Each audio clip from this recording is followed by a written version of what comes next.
G2E 2024 is officially in the books. It was my first year ever going, which is pretty cool. I've never been, although I've been with Spinetti's for almost 7 years now. It'll be 7 years in February. So, like I said, I've never been to G2E. This was my first year going. Really awesome experience. Definitely want to go again next year. I don't know. There's a few things. I went there, primarily me and Miko, my boss. We went there to go look for some stuff alongside, just trying to get our name out there. And I don't know, just the overall, casino space. We deal with mainly casino supplies, whether that be, custom gaming chips, custom playing cards, card guards, layouts and stuff like that. You name it, we can almost more than likely do it. In the past we've done, custom discard trays with covers for casinos. We can get custom plastic playing cards for casinos. We've done quite a few things for casinos, card rooms, the general public all around the world. So that's what we were primarily going there to do today. There wasn't, I wouldn't say, the list of what we were looking for wasn't huge. There's definitely only, we'll say like a select few things that we can actually, let's say companies that we can work with.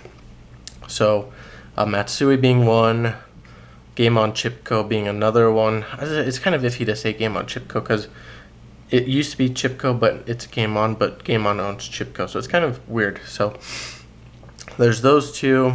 Guerrilla Gaming, like I said, we have Matsui, Game on Chipco, Guerrilla Gaming. We did go ahead and talk to GPI, and we talked with a few companies that kind of deal with casino chairs, because that's something also we're trying to get into. We're trying to find a good source for, poker chairs.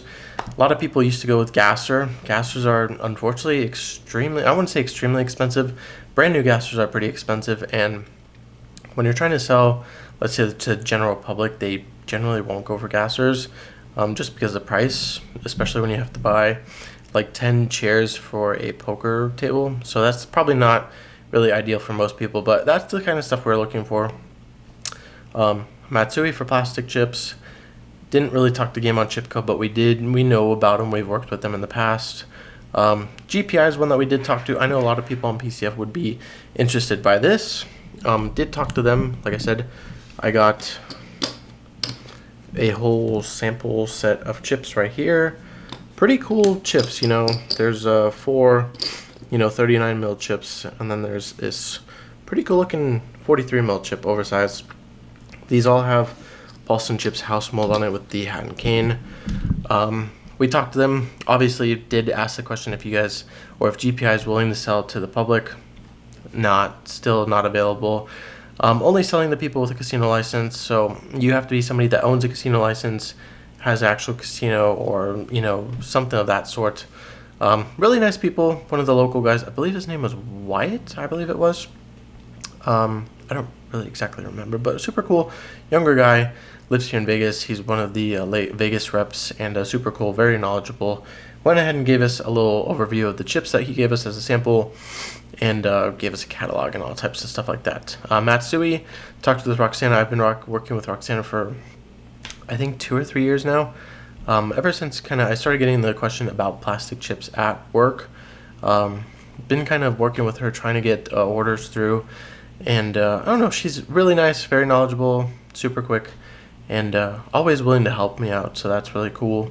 And Game on Chipco, like I said, we've done business with them in the past. It was probably maybe a year and a half ago we did our last order with them, but the iffy thing with us, especially working, through them, this is a US-based company. There's not really much margin or much room to work with them because it is made in the US, so obviously you're going to be looking at a higher price. Ceramics through Game on Chipco start around, like $1 something a piece.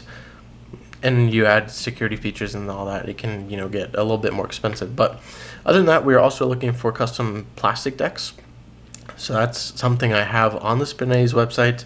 Something I did quite, a while trying to find a good source, trying to find some, good quality cards for a decent price. Because I'm not sure how many people are willing to pay, let's say $8 or $7 per deck for plastic cards, and especially when you have to do a minimum order of 1,000. So that's something I'm trying to work on. I have something available on the website. I'm happy with the cards.